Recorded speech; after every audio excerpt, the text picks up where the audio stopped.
Es uno de los mayores hitos de la ingeniería de todos los tiempos. Un milagro, hecho de ladrillos y mortero.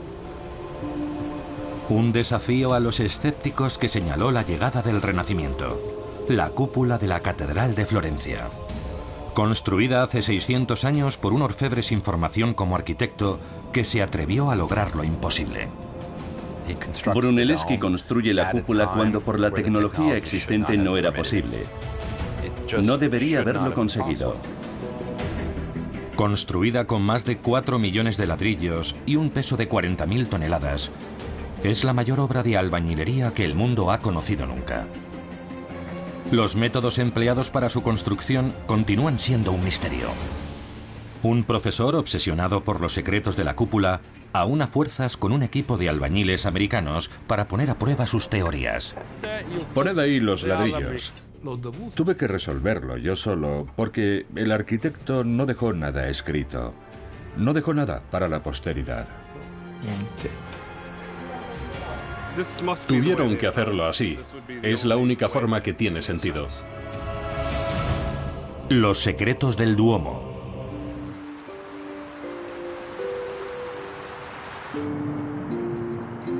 Florencia, Italia. Durante siglos, los viajeros han peregrinado hasta aquí para contemplar las maravillas del Renacimiento. Hace 600 años, esta ciudad experimentó una explosión creativa sin parangón en la historia. Visionarios como Leonardo da Vinci y Miguel Ángel crecieron aquí, en un ambiente que celebraba la imaginación y la innovación. Muchos creen que el Renacimiento se inició al término del hito más visible de la ciudad: la cúpula de la Catedral de Santa María del Fiore.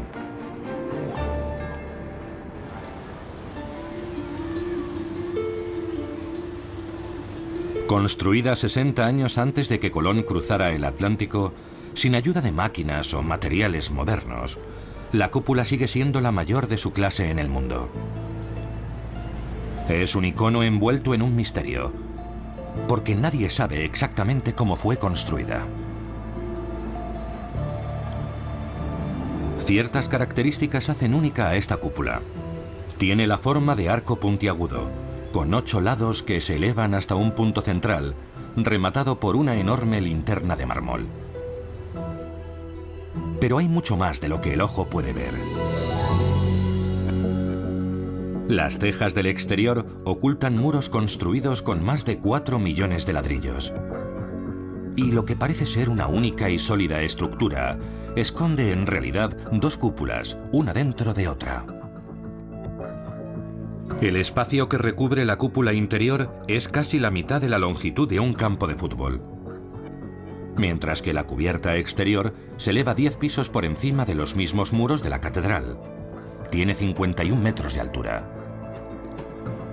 Las preguntas sobre cómo se construyó la cúpula persisten hasta nuestros días.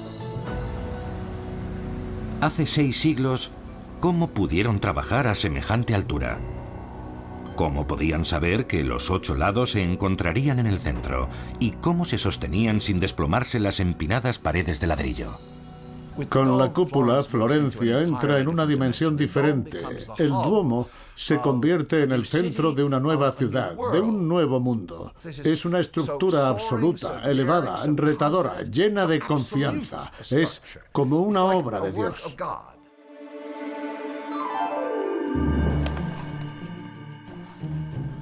Pero la cúpula es el trabajo de un hombre, uno de los genios más escurridizos y enigmáticos de todos los tiempos. Su nombre, Filippo Brunelleschi. Formado como orfebre, sin experiencia en arquitectura o construcción, logra un desafío en apariencia imposible. 40.000 toneladas de ladrillo se alzan curvadas al aire sin ningún tipo de cimentación. Los expertos aún siguen intentando comprender cómo logró derrotar a la gravedad. Por la tecnología de la época era imposible que Brunelleschi construyera la cúpula. Entonces, ¿cómo lo hizo? En aquel momento no era posible conseguirlo. Según todos los testimonios, Filippo Brunelleschi era un hombre silencioso y desconfiado. A diferencia de Leonardo, no dejó ningún cuaderno de notas, ni dibujos, ni planos que pudieran estudiar las generaciones posteriores. Por eso, durante siglos, los estudiosos han intentado descubrir el secreto de la cúpula de Brunelleschi.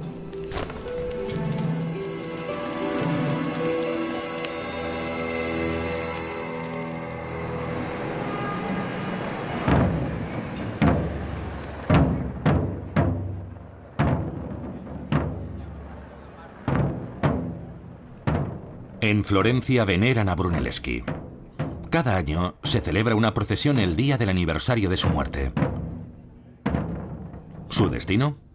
La tumba del propio Brunelleschi en el interior de la catedral.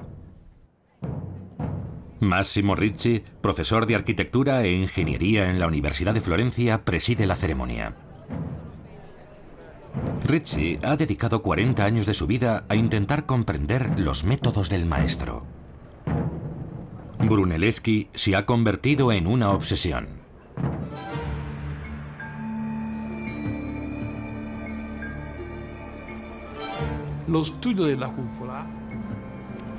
El estudio de la cúpula es muy complejo y desalentador porque te obliga a enfrentarte a la mente que la creó. Es una relación directa con una forma de pensar que existió fuera de las normas.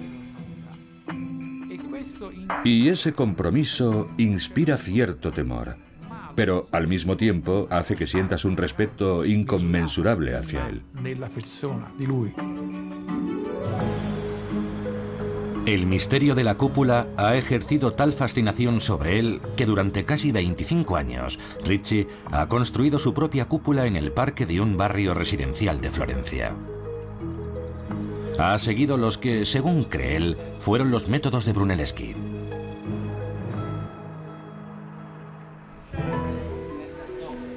Comenzó a construirla en 1989. Desde entonces el modelo se ha convertido en un laboratorio al aire libre, con Ricci interpretando el papel de Brunelleschi y equipos de estudiantes de arquitectura llevando a la práctica sus ideas. Ricci insiste en que su enfoque es la única forma de contestar a las preguntas que han desconcertado a los estudiosos desde el Renacimiento. Yo fui el único que sintió la necesidad de construir un modelo a una escala tan grande. Una obra que me permitiera comprender más profundamente todos los secretos ocultos en la cúpula. Ahora el experimento se encuentra en un punto crucial del proceso. Con más de 400 toneladas de ladrillos colocados, los muros comienzan a curvarse hacia el interior. El poder de la gravedad es imparable. Y el peligro de hundimiento es muy real. Es posible que muy pronto sea demasiado arriesgado para los estudiantes trabajar allí. Para entender la estructura de la cúpula, hay que resolver primero el problema de los albañiles. Quien no lo haga quedará en ridículo. Muévelo un poquito, un poco más. ¡Basta! En el Renacimiento no existía el láser, ni los modelos de animación por ordenador, ni planos detallados. Los constructores usaban cuerdas. Ricci está convencido de que el secreto de la cúpula tiene algo que ver con la forma en la que Brunelleschi usaba las cuerdas para saber cómo colocar cada ladrillo. No, troppa. No. La cúpula de Ricci es 5 veces más pequeña que la de Brunelleschi, pero sigue siendo enorme. Lo bastante grande como para demostrar que su teoría sobre el secreto de la cúpula es correcta.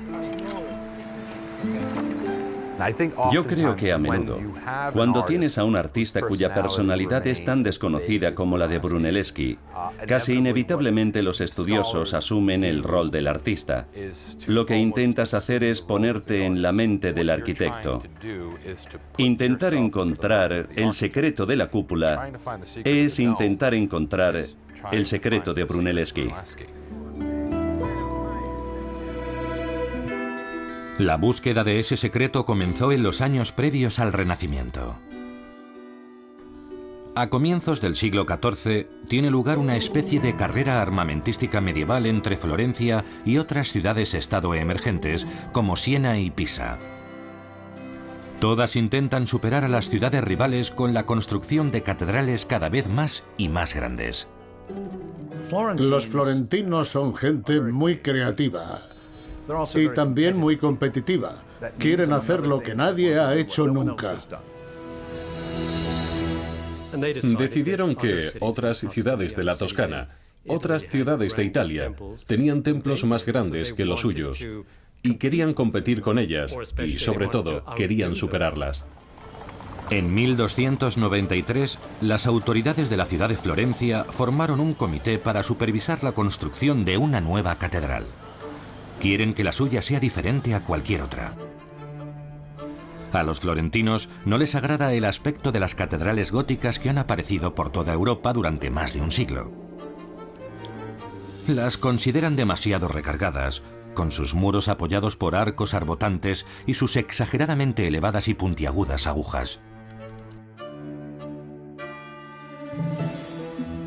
Para inspirarse, el comité mira a la antigua Roma, en especial al templo clásico en honor a todos los dioses romanos, el Panteón. El Panteón era famoso por su inigualable cúpula, hecha de argamasa romana. Pero semejante tecnología constructiva había sido completamente borrada por siglos de guerras. En la época, era una idea aceptada que ninguna cultura rivalizaría jamás con los romanos en el arte de la construcción. Florencia está decidida a superar todas las glorias de la arquitectura, pasadas y presentes. A lo largo del siglo XIII, la visión del Comité para la Catedral de Santa María del Fiore sigue engrandeciéndose.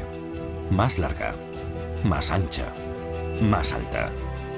El proyecto comienza a escaparse del control del comité. Se enfrentaban sin duda a un serio problema. Si ampliaban la iglesia, tenían también que ampliar la nave donde se cruzaban los dos pasillos. Como muchas catedrales, Santa María del Fiore tiene forma de cruz latina. Cuanto mayor sea la iglesia, más grande es la zona del altar que necesita ser cubierta por una cúpula. Construyeron una nave que tenía 43,5 metros de luz. En el siglo XXI, a nosotros nos resultaría complicado cubrir y techar un espacio tan grande. En los siglos XIV y XV debería haber sido imposible.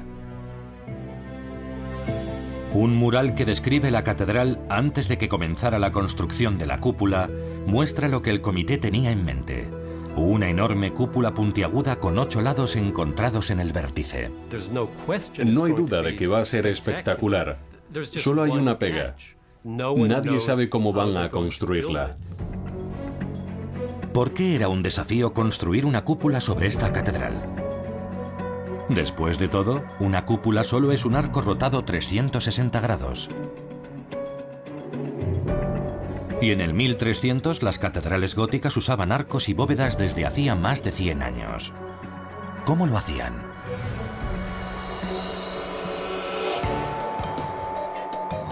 La tecnología medieval se basa en las estructuras de madera para sujetar la mampostería hasta que se coloca la última pieza.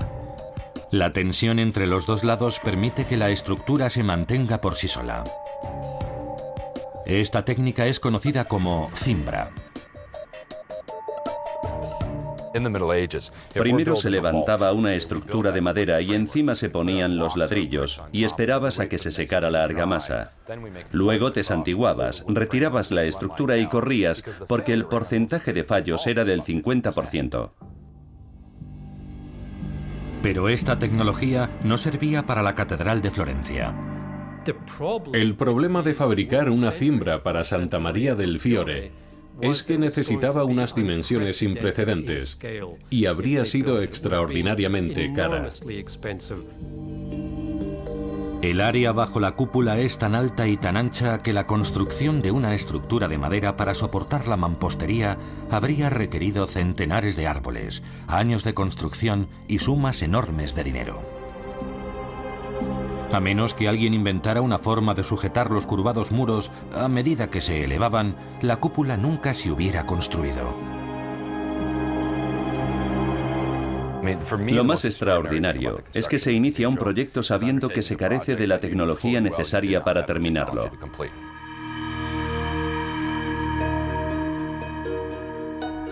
Cuando nace Filippo Brunelleschi, la catedral lleva ya en construcción 80 años, sin ninguna solución a la vista para el problema de la cúpula. Brunelleschi pasa su juventud formándose no como arquitecto o cantero, sino en un oficio que sigue prosperando en la Florencia actual, la orfebrería.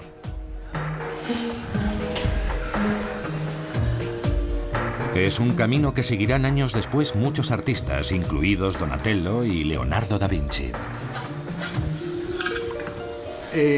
Brunelleschi empezó a los 14 años en el taller de un amigo de su padre. Fue aprendiz hasta los 17 o 18. Allí aprendió todas las técnicas típicas de la tradición florentina.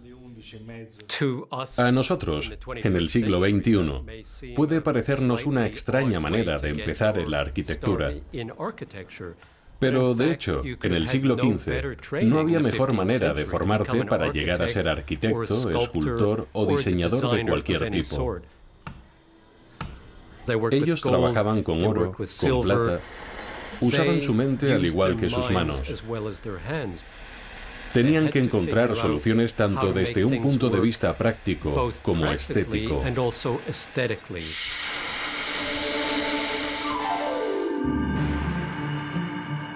Brunelleschi atrajo la atención pública por primera vez en el año 1401. A sus 23 años, participó en un concurso para decorar uno de los edificios más admirados de toda Florencia, el Baptisterio de Florencia. Durante siglos se habían bautizado aquí florentinos como Dante y los Médicis. Y el edificio necesitaba un conjunto nuevo de puertas ornamentales de bronce. Y Filippo Brunelleschi, que era muy ambicioso y tenía un gran talento, aceptó el reto. Es el concurso artístico más importante para una obra pública. Todo el mundo lo verá, dándole inmediatamente fama y prestigio. Y consigue ser uno de los finalistas junto con otro maestro en sus inicios, Lorenzo Ghiberti. El concurso consistía en fundir un panel de prueba, una pieza experimental, para demostrar lo que eras capaz de hacer. Les dieron la misma cantidad de bronce a todos y les dijeron: volved a vuestros talleres y haced algo. Ellos crearon dos paneles que, afortunadamente, aún se conservan. En esos dos paneles se produce un choque de estilos.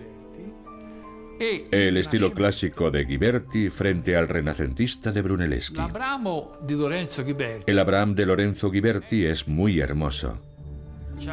Tiene una barba larga y rizada, y su cabello es abundante. Es una escena muy ornamentada, muy rica en detalles. La de Brunelleschi es de un humanismo increíble, y eso es algo completamente nuevo.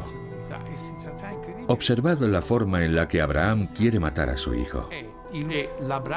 El Abraham de Ghiberti simplemente posa con el cuchillo, y el hijo está allí, sin más, casi como si estuviera preparado para morir apuñalado. Sin embargo, en la obra de Brunelleschi, Abraham sujeta a su hijo por la garganta. Vemos que ha colocado su mano allí donde fluye la sangre, porque quiere aturdir a su hijo, porque no quiere que su hijo sienta dolor cuando lo apuñale con su cuchillo.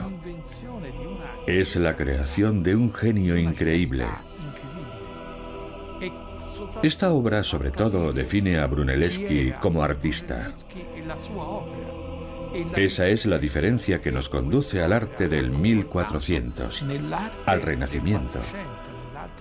Esto es el Renacimiento. Los dos paneles son obras maestras, pero la visión de Brunelleschi es demasiado audaz para su tiempo. La comisión se inclina por Lorenzo Ghiberti.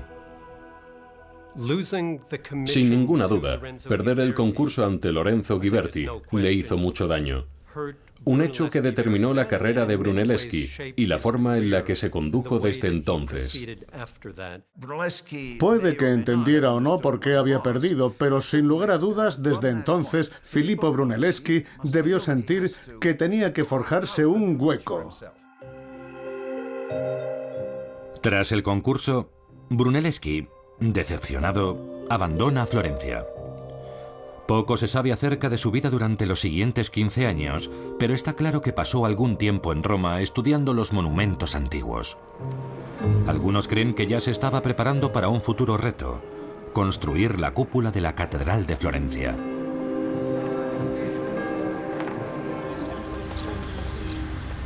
Aquí, en un parque próximo, la cúpula de Massimo Ricci ha llegado a un momento crítico. Junto a sus ayudantes, se prepara para la gran prueba. Con los muros elevándose a cierta altura, a Ricci le preocupa que sus alumnos tengan que seguir el trabajo.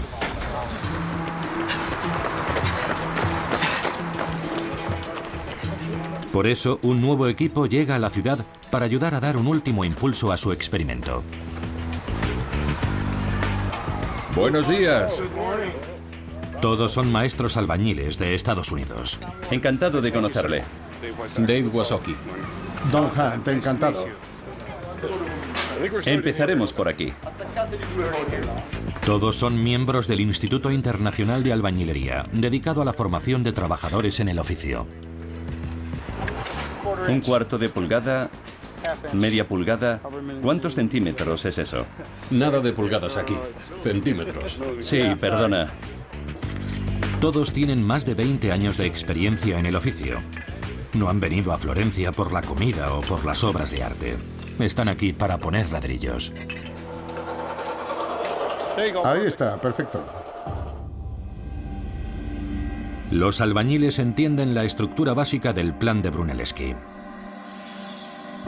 Las 8 esquinas de la cúpula, donde se juntan los muros, actúan como los arcos de la bóveda. Una vez se unan en el vértice, serán unos arcos robustos. Junto con los arcos interiores, aún más pequeños, están muy lejos de ser suficientes para soportar 40.000 toneladas. Básicamente es una serie de 4 arcos góticos que se levantan así. Si vemos que esta costilla está aquí, la opuesta subirá. Entonces tienes una serie de 4 arcos góticos que deben encontrarse en el centro. Esa es la clave. Trabajando en el modelo, los americanos se enfrentarán al misterio clave de la cúpula. Pero hasta que los muros curvos lleguen a unirse en lo más alto, ¿qué es lo que evita que caigan al suelo? ¿Y qué magia usó Brunelleschi para desafiar a la gravedad? He construido muchas cosas, estadios de béisbol, de rugby, pero nunca había trabajado en algo como esto. Nosotros usamos diferentes mecanismos para mantener los arcos en su lugar.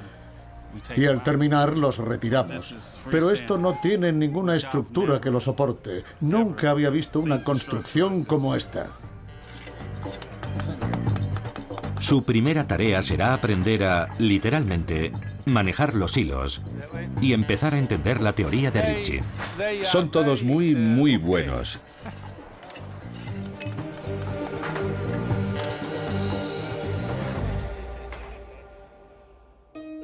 En 1418, más de un siglo después de que se iniciaran los trabajos, la enorme catedral está casi terminada. Es más grande que ninguna otra en el mundo.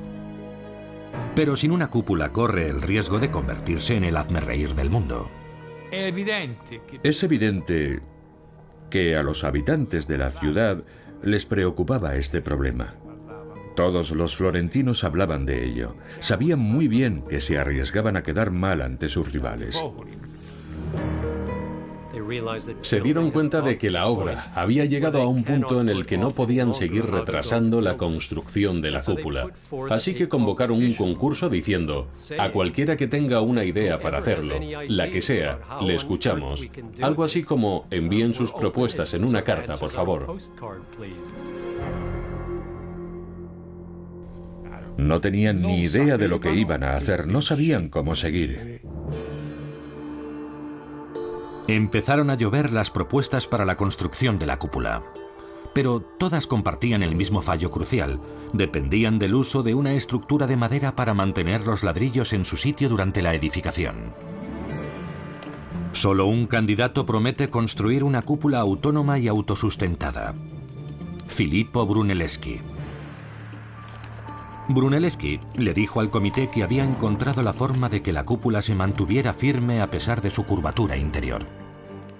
La ventaja financiera de la propuesta debió de ser extraordinaria, pero el escepticismo fue aún mayor. ¿Cómo es posible? ¿Qué impedirá que la estructura simplemente se deslice y derrumbe mientras la construimos? Pero hay un problema. Brunelleschi, a sus 41 años, nunca ha construido nada. Ese momento decisivo es el punto culminante de 2 siglos de historia de la construcción de la basílica. ¿Quién es ese orfebre que ahora da un paso al frente y dice: mirad, tengo las credenciales, tengo el conocimiento y la inspiración para diseñar esta estructura? ¿Le habrían creído? Yo no. Quizá la seguridad en sí mismo impresionara al comité porque, evidentemente, Brunelleschi no había resuelto todavía todos los problemas. Brunelleschi tenía una idea muy clara de cómo construir esa cúpula, pero sabía que ciertos aspectos solo podría resolverlos durante la obra. Filippo, que era extremadamente cauteloso y no quería que nadie más conociera su plan, dijo: os enseñaré cómo lo voy a hacer cuando me deis el trabajo. Dadme el trabajo, lo empezaré y veréis cómo funciona. Todos los demás habían expuesto sus planes, pero Brunelleschi se negó. Dijo: sé cómo construirlo, he estudiado las antiguas estructuras romanas y lo he visto construido. Y ellos le contestaron: tienes que contarnos algo. Bien, dijo, traedme un huevo. Quien sea capaz de mantenerlo en pie entenderá cómo voy a construir la cúpula. Imaginad a aquellos eminentes maestros de obra de toda Europa intentando poner de pie un huevo. Todos fracasaron. Entonces le dieron un huevo a Brunelleschi y le dijeron: demuéstranos lo que dices. Y Vasari, quien cuenta la historia en el siglo XVI, usa un término vulgar. Dice: Pipo rupe el culo al huevo. Pipo, diminutivo de Filippo, rompe el culo del huevo. Lo rompió y dijeron: eso también podríamos haberlo hecho nosotros. Y Brunelleschi dijo: sí, y seríais capaces de construir la cúpula si supierais lo que yo sé. 17 años antes, su visión audaz pudo costarle el concurso para las puertas del baptisterio. Esta vez, Brunelleschi mantiene su idea en secreto el mayor tiempo posible y pide al comité que confíe en él. Si hubiera confiado su secreto a la comisión, esta no lo habría comprendido. No habría entendido ese tipo especial de ladrillo, una técnica especial de albañilería que él planeaba utilizar en el interior de la cúpula. En abril de 1420 el comité toma una decisión. Elige a Brunelleschi junto a otros 2 candidatos, incluido su viejo rival Ghiberti, para construir la cúpula. Si alguna vez tuvo un momento de duda, creo que fue entonces, porque él era perfectamente consciente de la magnitud de la tarea. Un trabajo que literalmente tenía ante él, porque él se había asomado a ese abismo, a esa cima. Seguro que en algún momento tragó saliva y pensó: ¿voy a ser capaz de hacerlo?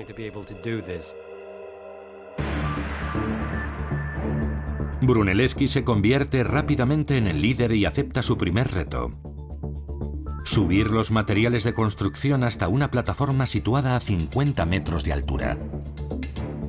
Entonces no existía ninguna solución técnica. Hasta los tiempos de Brunelleschi, las máquinas elevadoras eran conocidas genéricamente como la gran rueda. Se trataba de una gran rueda de madera, muy parecida a las ruedas de las jaulas modernas, dentro de la cual caminaba un hombre que la hacía girar. La rueda, al girar, enrollaba una cuerda que subía poco a poco la carga gracias a la fuerza de los hombres que caminaban en su interior. Brunelleschi sabe que no podrá usar los viejos métodos en un proyecto de dimensiones tan grandes y a tanta altura.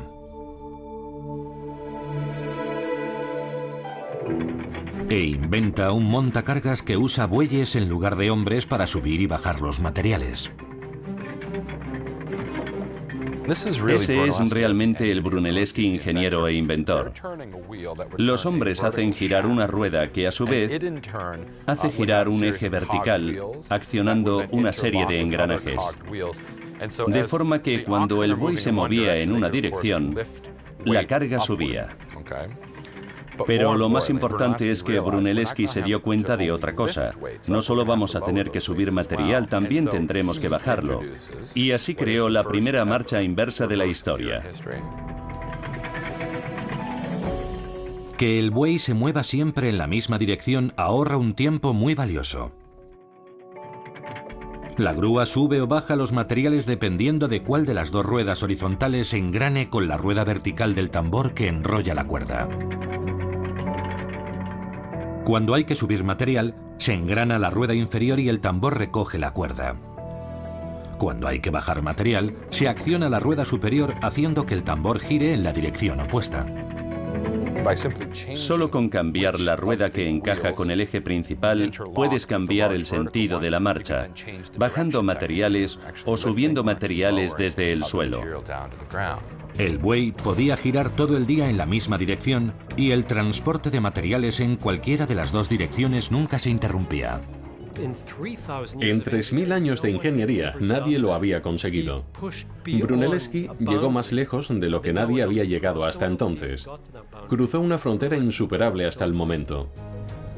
Brunelleschi había resuelto el problema de cómo levantar cerca de 40.000 toneladas de material hasta el lugar de trabajo. Pero el antiguo orfebre tenía por delante un reto aún mayor: unir 8 muros gigantescos para hacer la cúpula más grande del mundo. Toda Florencia contiene la respiración cuando comienza a alzarse la cubierta. Alrededor de 1425, después de 5 años de trabajo, los ladrillos, por su diseño, empiezan a curvarse hacia el interior, sin estructuras de madera que soporten su peso. El proyecto entra en un territorio peligroso y desconocido. Las viejas técnicas de la albañilería ya no sirven.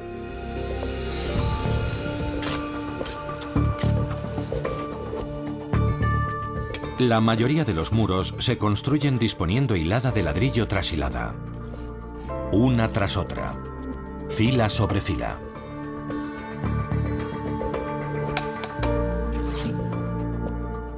Russell Gentry, profesor de ingeniería en el Instituto de Tecnología de Georgia, ha estudiado los métodos de Brunelleschi. Si Brunelleschi hubiera construido los muros de una manera sencilla, como podemos ver aquí, tendríamos capas de ladrillo y de mortero. Pero esas capas de ladrillo y mortero apenas están separadas entre sí. Las capas de mortero representan planos de debilidad por todo el muro. Como vemos aquí, el muro se inclina, la gravedad lo empuja hacia mí. Y puede abrirse una grieta en una de las capas de mortero. El mortero es menos resistente que el ladrillo y toda la obra podría ceder cayéndose los ladrillos. Ha llegado el momento de que Brunelleschi comparta parte de su plan secreto con el mundo. Se había llegado a un punto en el que cualquier edificio necesitaba siempre algún tipo de soporte. Brunelleschi tuvo que empezar a usar un modelo especial de ladrillos que, al parecer, él mismo había inventado. En el nuevo diseño de Brunelleschi, los ladrillos horizontales son interrumpidos por otros dispuestos verticalmente. En vez de continuar en línea recta, los ladrillos zigzaguean. Ese patrón es visible hoy en la zona situada entre las dos cúpulas, pero solo en pequeños parches que no están enfoscados. En Italia, este dibujo es conocido como espinapez. En inglés se llama herringbone o espina de arenque.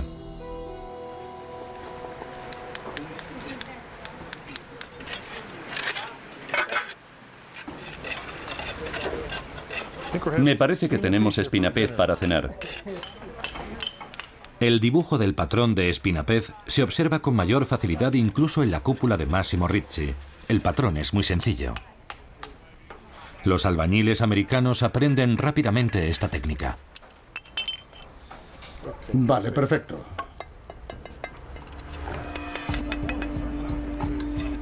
Primero ponen los ladrillos verticales, la espina.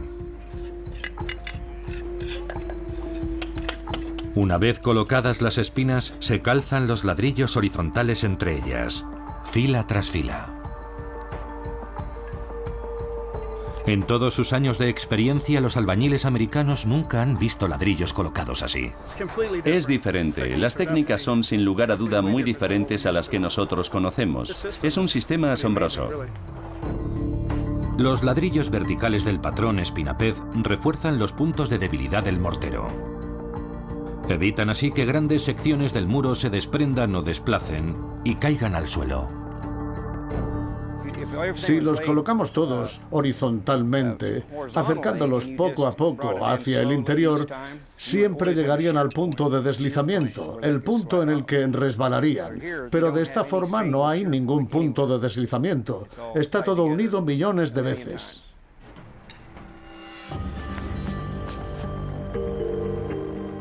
El patrón de espinapez era tan desconocido en la época que Brunelleschi tuvo que convencer a la Junta de la Catedral y a los trabajadores para que le permitieran hacerlo. Una vez más, Brunelleschi se enfrenta a las convenciones y además pide a los trabajadores que le confíen sus vidas. Los obreros trabajaban a 65 o 70 metros de altura, colgados literalmente sobre el vacío. Si se caían, la muerte era segura.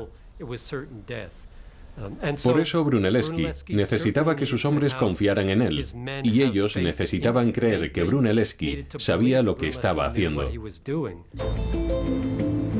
Brunelleschi debió hacer algo para convencer a los trabajadores de que confiaran en su nuevo método. ¿Pero qué? La respuesta podría encontrarse en un edificio situado detrás de la catedral, a la sombra de la mismísima cúpula. Se construyó en 1800 como teatro. Muchos años después, se convirtió en un garaje. Cuando se iniciaron las obras de restauración para convertirlo en una nueva ala del Museo Catedralicio, los arqueólogos excavaron siglos de escombros y descubrieron un tesoro oculto. Lo que ahora solo parece un agujero en el suelo, en el siglo XV era una estructura independiente. Los restos de una cúpula construida quizá por el mismísimo Brunelleschi. El profesor de la Universidad de Florencia, Francesco Gurrieri, supervisa los trabajos. Es increíble. Aquí está. Esta es la famosa cúpula pequeña. Fue descubierta en noviembre de 2012. Un descubrimiento que sorprendió al mundo de la arquitectura. La cubierta se perdió con el tiempo, pero la curvatura interior de los muros permanece. La base de la pequeña cúpula está hecha de arenisca. El enladrillado solo comienza a 1/3 de la altura del muro. Esta proporción refleja exactamente el diseño de la cúpula de la catedral. Y el aparejo sigue el modelo espinapez.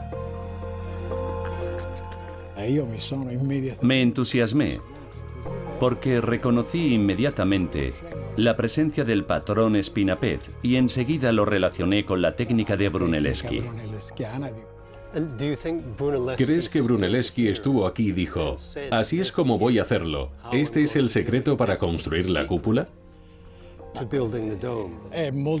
Sí.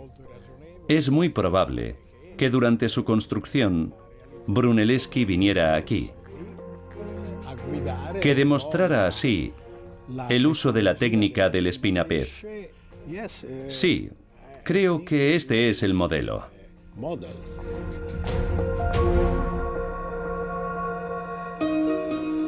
Pero este nuevo descubrimiento tiene una diferencia evidente. Es circular. Mientras que la cúpula de la catedral parece tener 8 muros individuales. Pero las apariencias pueden ser engañosas. Brunelleschi usa el patrón espinapez para crear una cúpula que parece un octógono, pero en realidad es una espiral continua.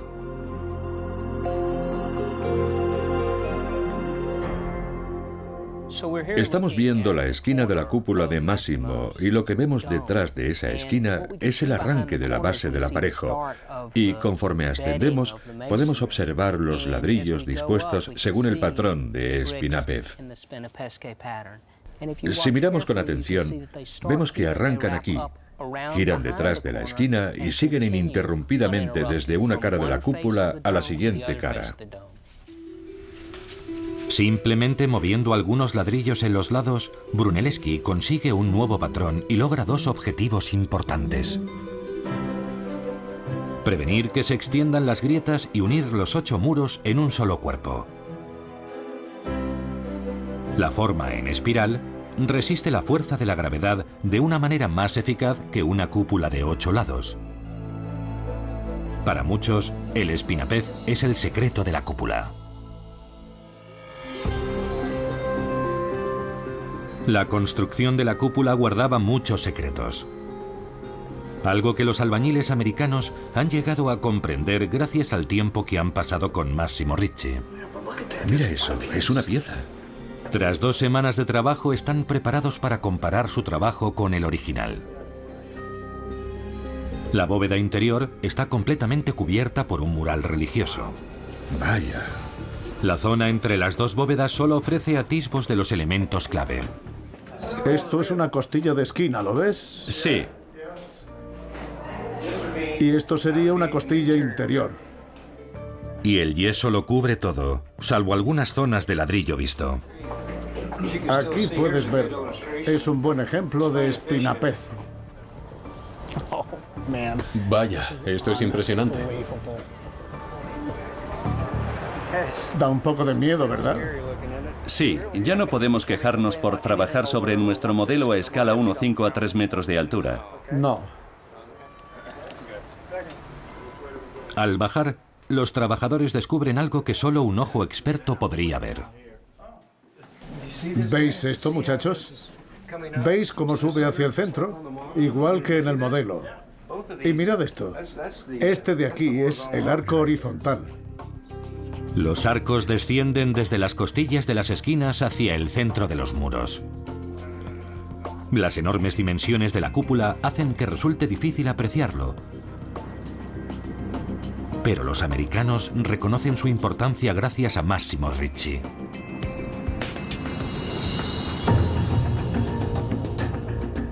Un rasgo importante apenas visible en la cúpula de Brunelleschi se hace patente en el modelo de Ricci.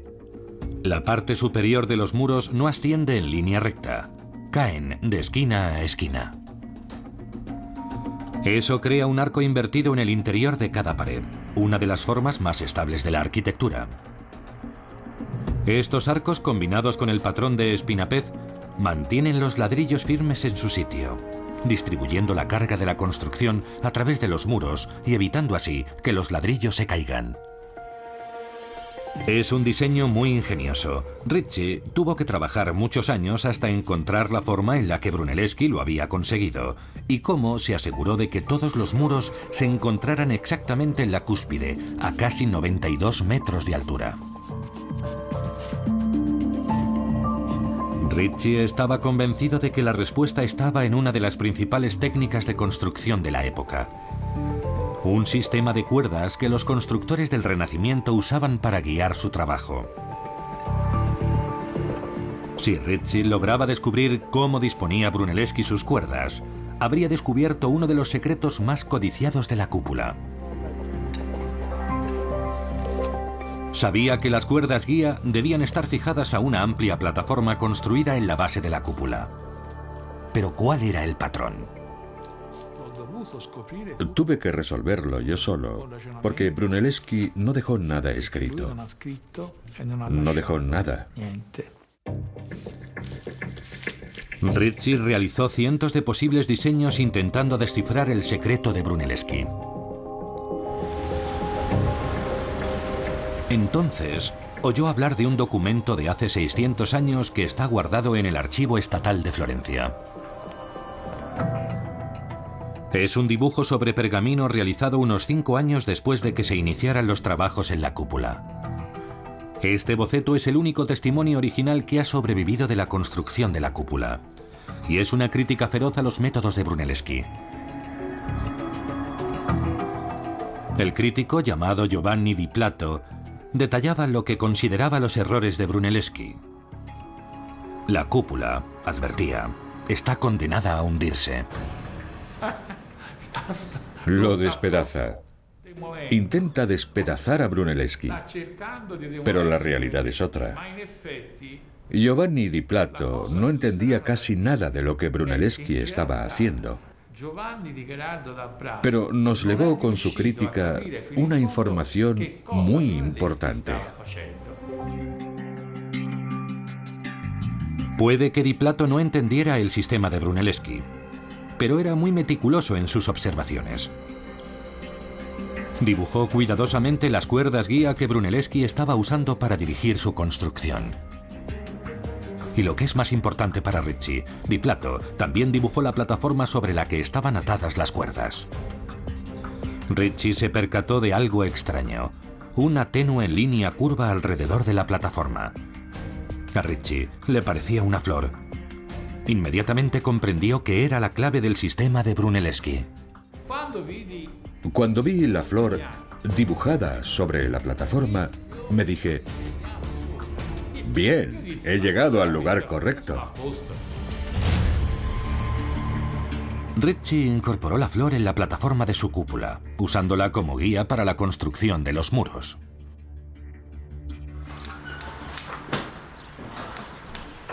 Incluso hoy en día las cuerdas siguen siendo una herramienta importante en la construcción, y los americanos captan rápidamente el sistema de Ricci. Un trabajador situado sobre la plataforma sujeta la cuerda a la flor. Otro, situado en lo más alto del muro, sujeta el extremo opuesto. La cuerda controla el ángulo y la altura de los ladrillos. ¿Lo ves ya? ¿Puedes sujetar eso un segundo? Coge esta cuerda a la que se mueve, la que Bob está sujetando. Esa cuerda marca la posición para el espinapez. Básicamente es la guía. Y por eso es tan importante la forma de la flor.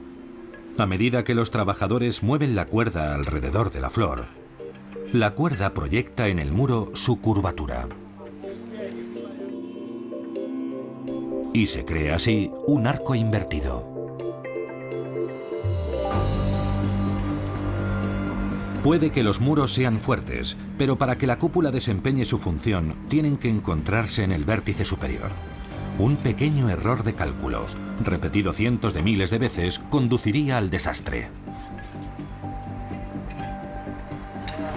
Este es el ángulo, y a medida que subes, debería seguir hasta arriba. Digamos que si no es el correcto, cuando te aproximes al vértice no quedará en el centro, de forma que la cúpula podría quedar así o de esta forma. ¿Cómo podía saber Brunelleschi que su cúpula iba por el buen camino? La respuesta está en las cuerdas. Cruzándose de muro a muro, marcan el punto central. Antes de que la cuerda marque el lugar de un ladrillo, debe pasar por el centro.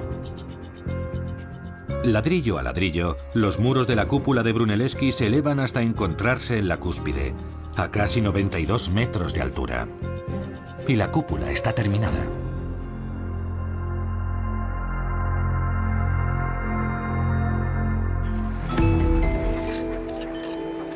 Para Ricci, las cuerdas guía son la auténtica clave del misterio de la cúpula. Las cuerdas guían la posición de los ladrillos. Y puedo decir con absoluta seguridad que este es el verdadero secreto de Santa Maria del Fiore. Después de 2 semanas trabajando en la cúpula de Ricci, el experimento ha convencido a los americanos. Tiene que ser así como lo hicieron, sin una estructura debajo. Esta es la única explicación posible. Es la flor. Y es el patrón del espinapez. Esas son las 2 piezas para completar este rompecabezas. No se puede construir una cúpula como esta sin estas medidas de control.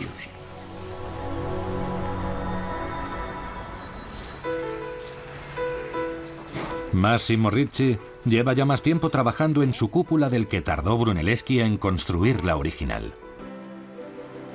Su modelo servirá como laboratorio abierto para todos los estudiosos de los métodos de Brunelleschi y como prueba de su hipótesis de la flor. Es posible que Ricci, a diferencia de su héroe, nunca vea su obra terminada. Si miras las fechas de construcción, de 1420 a 1436, 16 años, es un abrir y cerrar de ojos. Es muy, muy rápido. Y es maravilloso pensar que él la vio terminada. Pudo contemplarla, pudo pasar a su lado y pensar, yo construí eso, lo hice yo. Con la cúpula, Florencia entró en una dimensión diferente. La cúpula se convirtió en el centro de una nueva ciudad, de un nuevo mundo. Es la expresión de la confianza en sí misma y ya no tiene límites.